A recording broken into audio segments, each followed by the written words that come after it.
And good evening. Welcome to the broadcast, the WorldviewTube Washington Report.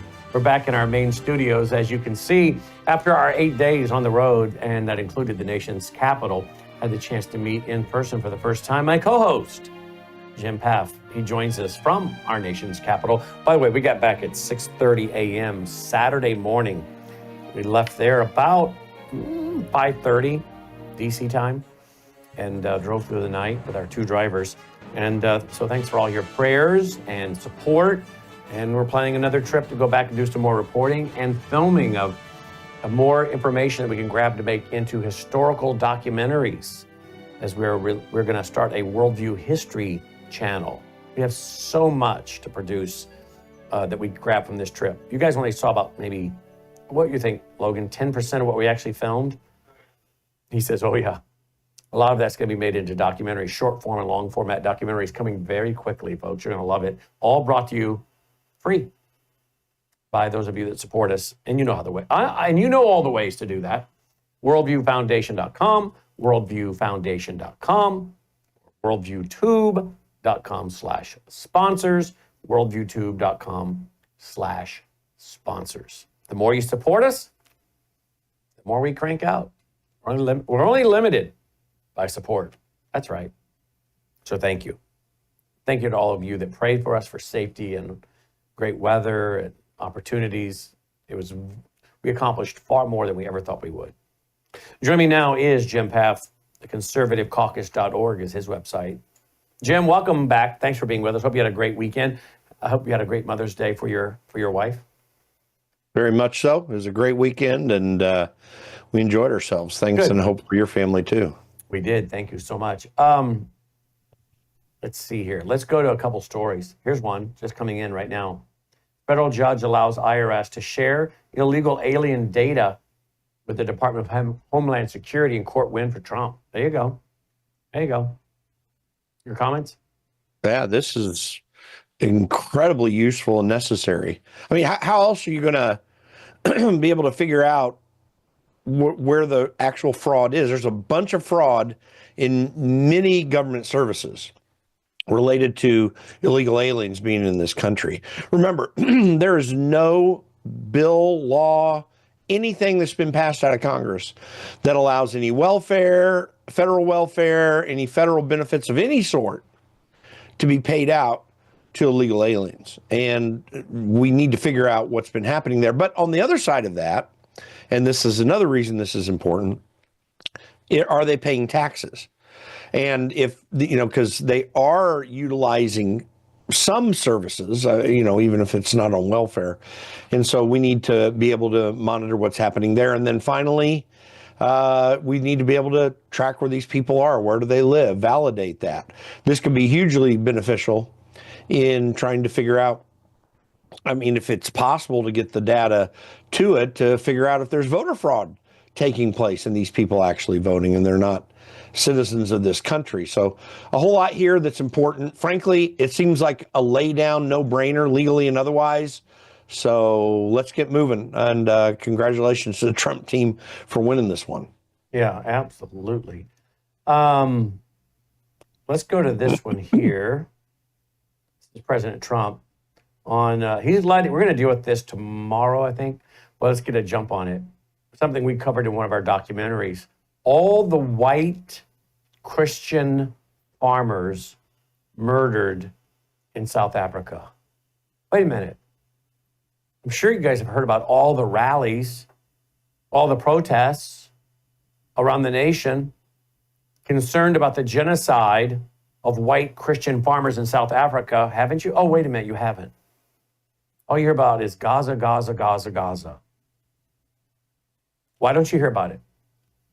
The reason is because they're white and Christians. That's why. That's exactly why. And what is so absurd about the entire DEI movement, really the entire post-George Floyd America, where the protests came up for political purposes to destroy Donald Trump, that even going further back to the fine people on both sides lie, that during 2017, Charlottesville, Virginia, when they claimed that Donald Trump was saying good words about Nazis when actually what he said was, outside of the radical leftists and the Nazi sympathizers or whoever in the crowd, everybody else there were just people trying to express their opinion.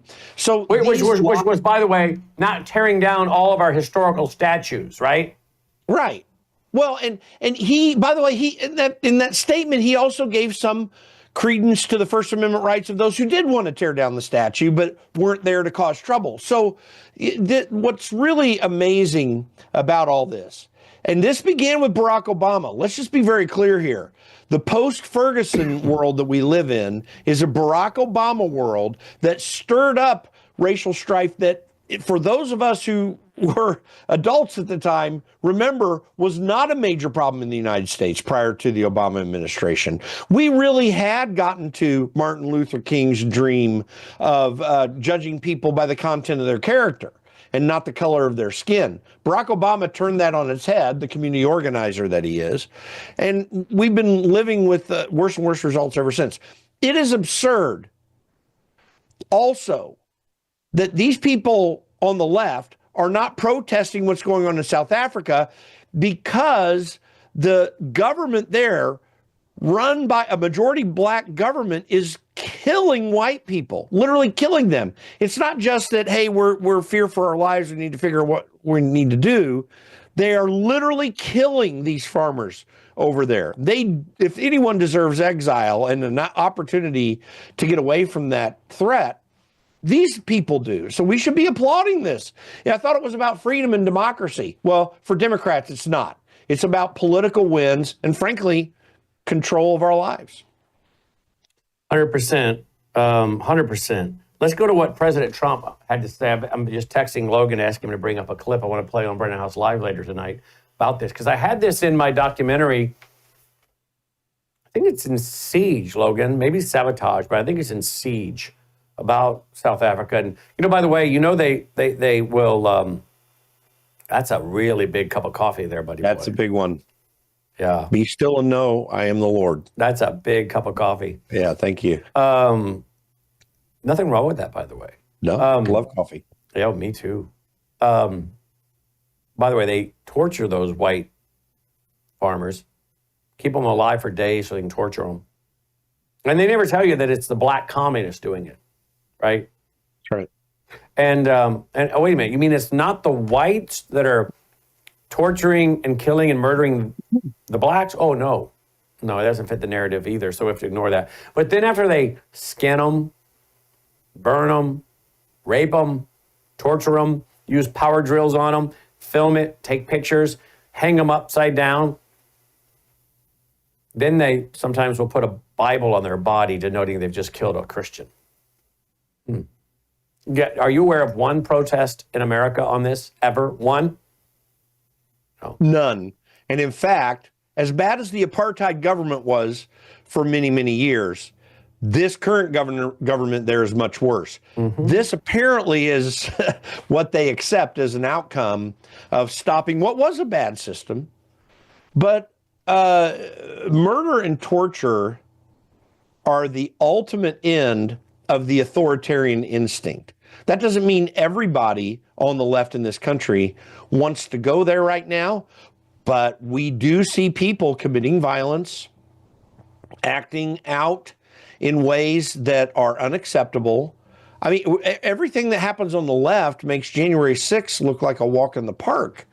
And there were a few bad things there for sure, but my goodness, we are so far beyond any problem that caused, which has not ensued since from the right, so-called right.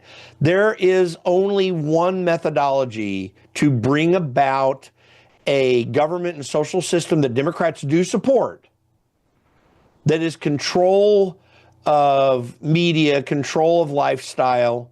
The only way that you can make that happen is with violence. If you have a free society where people can have the ability to disagree and to live their own lives as they see best fit, that society is not one that has broad violence like we are seeing from the left today. Consistent, perpetual, broad violence. You go back to the Joe Biden speech, the creepy speech at Independence Hall in Philadelphia with the red background, and he's saying 74 million people are a threat to democracy, so he said.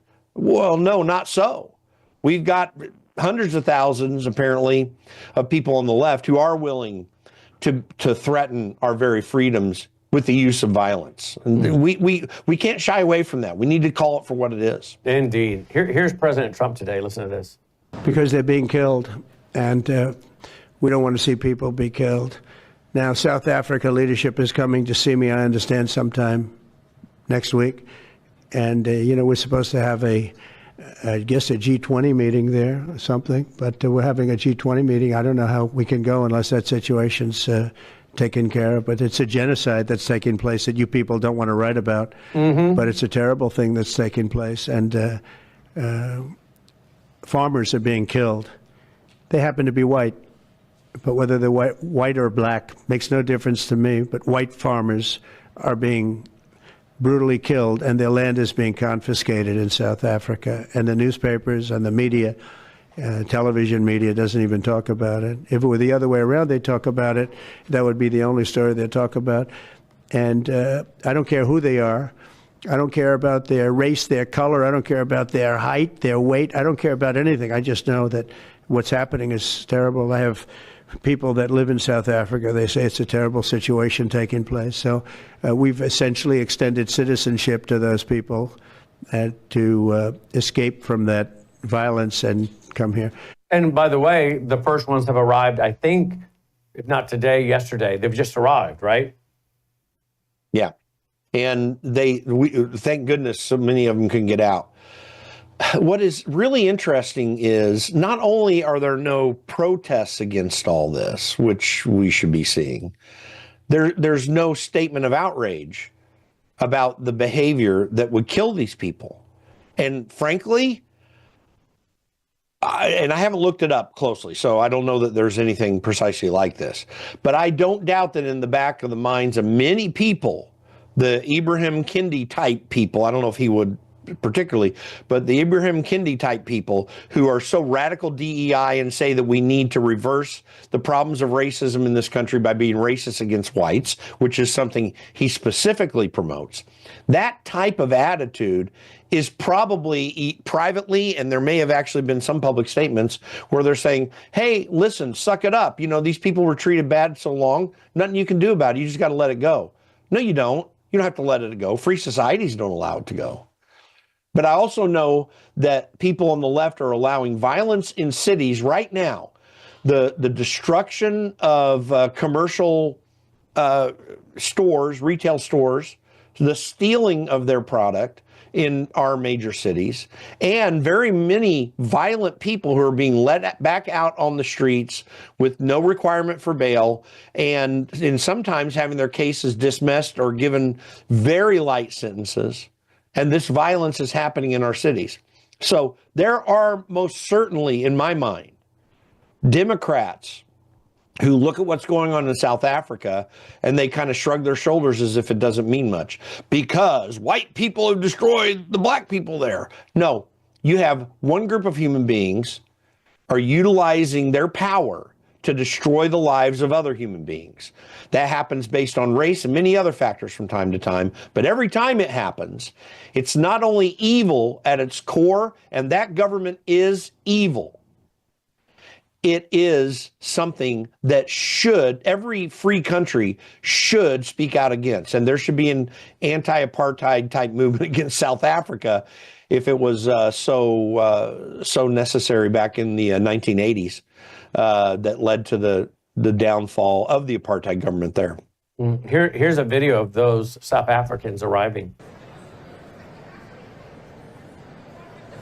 You know, you look at these people, look at the little kids, families who have been under threat, and they're so happy to be in the United States. They've got American flags, and do not be deceived in any way.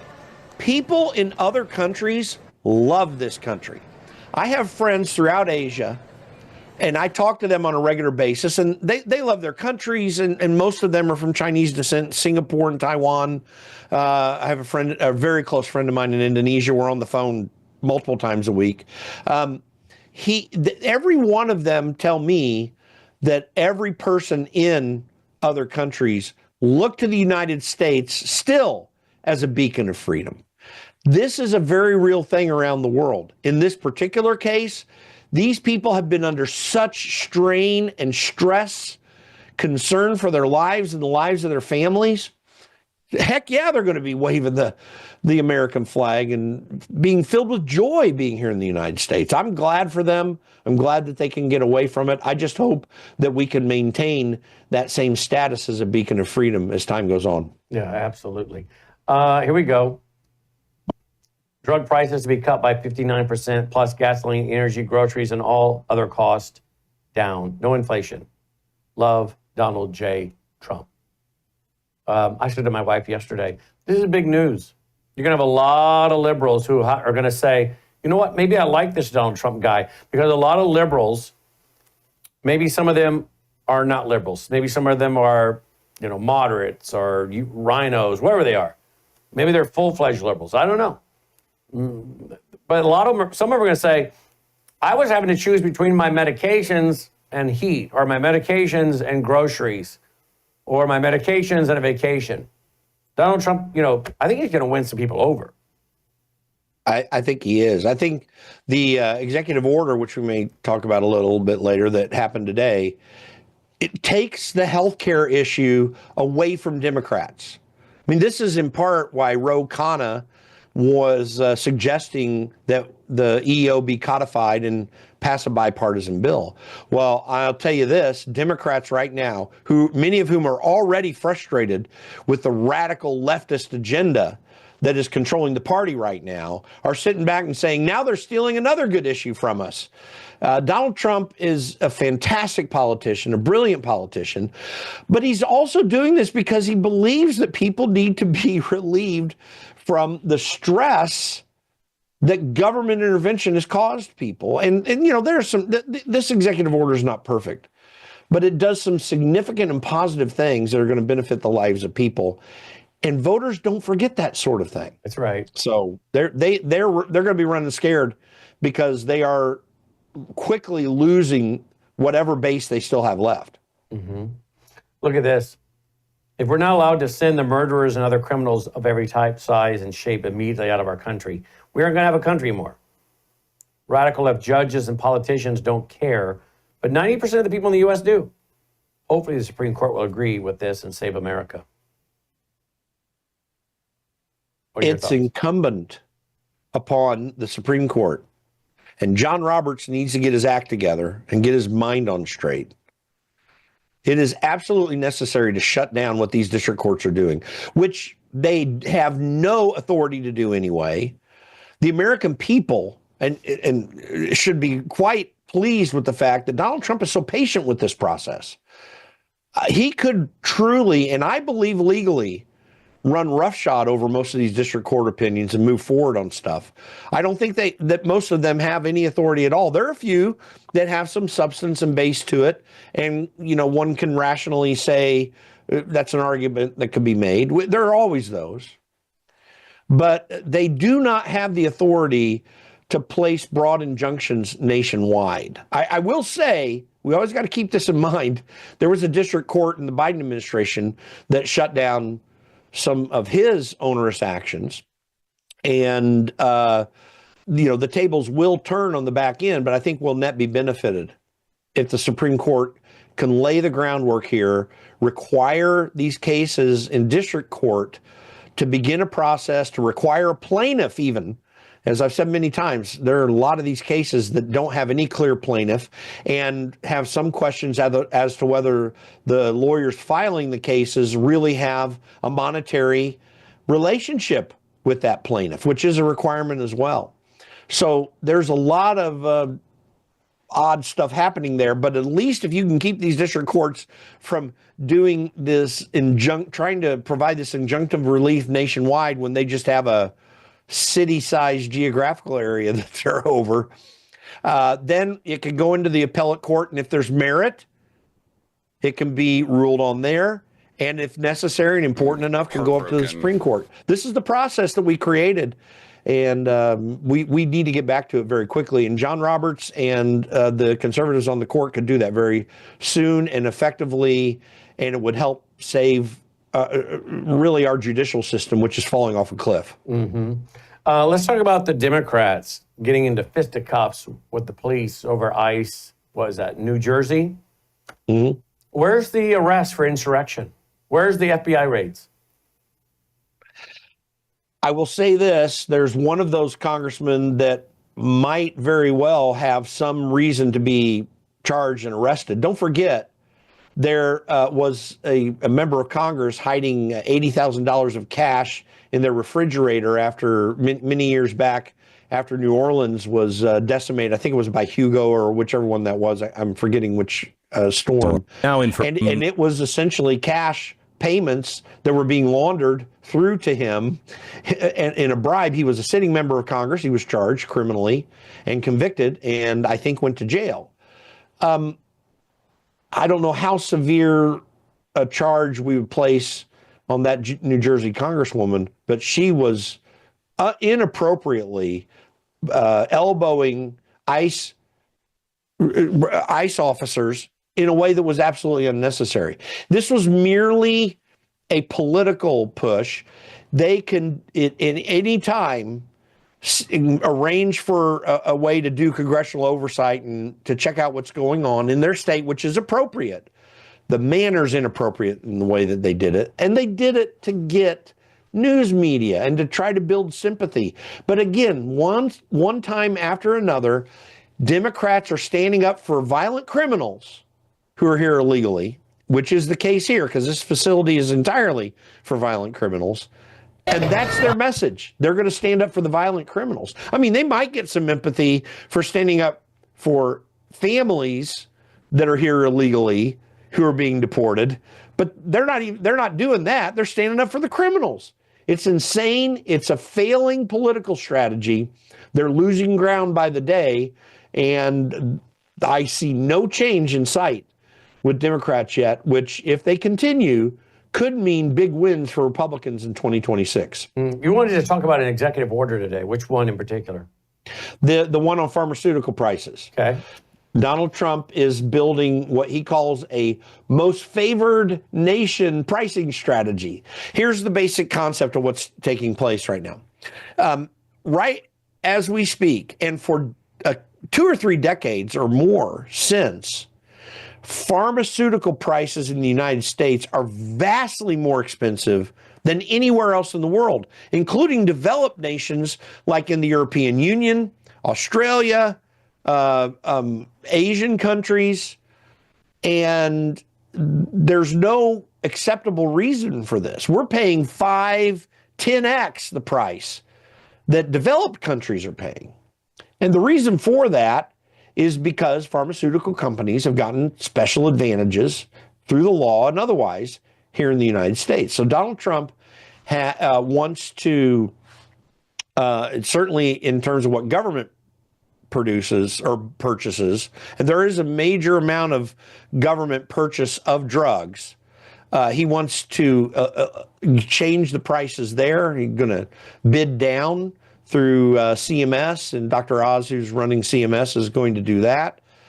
He also is calling upon pharmaceutical companies to reduce their prices dramatically on this most favored nation. So most favored nation is whatever the lowest price for that drug is anywhere in countries that are not severely poor countries, then that's the price that we should be charged here in the United States. People don't often think about it, but it is a major problem that drugs that are produced and manufactured by the same company in the same manufacturing facility are far less expensive in other countries than here. We are the ones paying the price for the research and development. And it's an insane process. It's very famous that in Canada, those drugs are being charged far less. People were bringing these drugs across the border. It caused real issues about the legalities of doing that. But these Canadian pharmacies were putting these drugs out for people, and over here in the United States, and it got shut down for a while. It needs to change. So that's one thing that's going to be happening. The other thing that's going to be happening is Donald Trump's going to be working against the middlemen. These are pharmaceutical benefit managers, PBMs as they're known. And they don't produce anything. They just, move the drugs from place to place. They make purchase agreements with, the pharmaceutical companies, and they make agreements with various insurers, and they're the ones that provide the drugs directly. They do all the processing of that, and they just take a cut as a middleman, a huge cut, because they're very, very large companies. And they've been getting special benefits in the law for some time. Trump says he's going to be working on that as well. My concern is that I don't want to see price controls.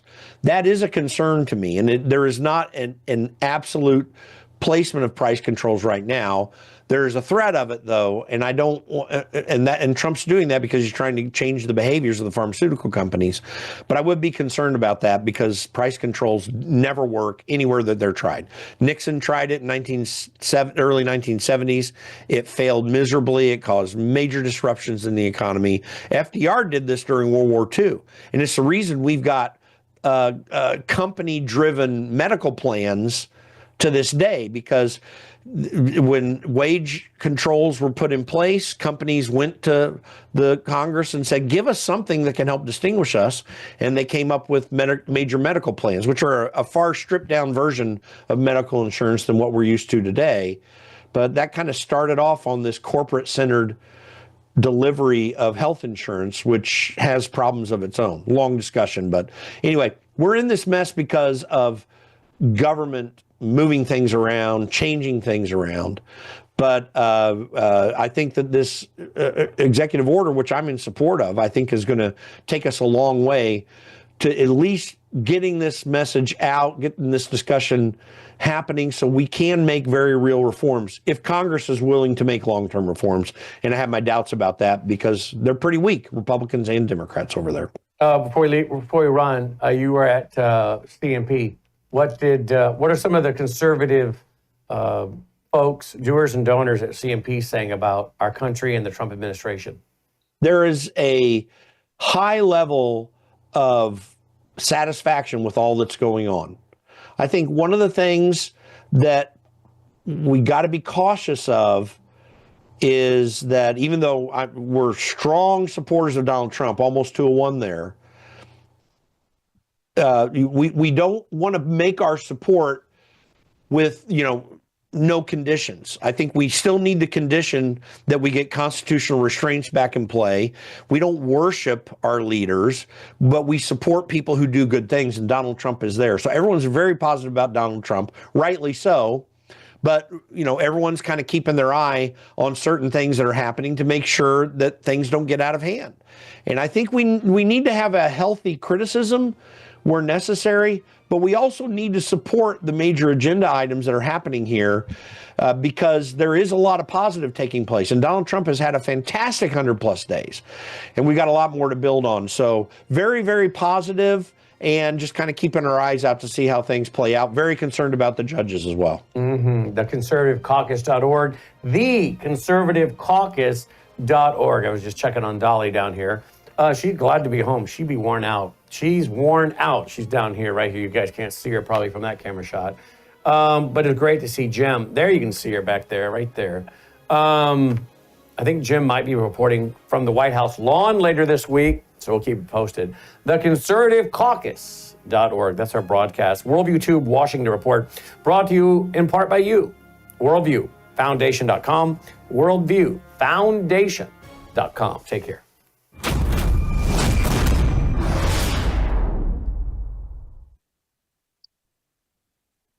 Tonight on the Worldview Report, President Trump vows to reopen the historic and isolated prison known as Alcatraz. We'll show you who he plans to send there. 3 illegal aliens have been charged in connection with a deadly home invasion in Southern California. That was last weekend. It's the third of its type in less than 2 weeks in that area, and many are living in fear. The Trump administration puts an end to the ghastly Beagle experiments that were a hallmark of former NIH physician Anthony Fauci. A Florida congresswoman has introduced legislation to repeal the USA Patriot Act. And President Trump announces a no-nonsense executive order encouraging illegals to self-deport. But will it work? All these stories and more as the Worldview Report begins right now.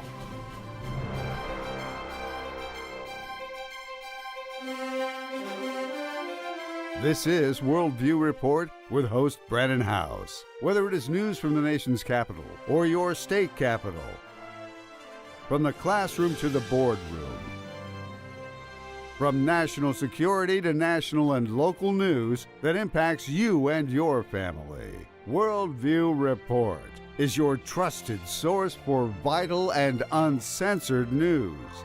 And now, here is Brandon House. Good evening and welcome to the Worldview Report. Leading off tonight, President Trump has announced a new order calling for the recruitment of at least 20,000 new immigration and customs enforcement agents. Their job will be to aid in his flagship deportation policy.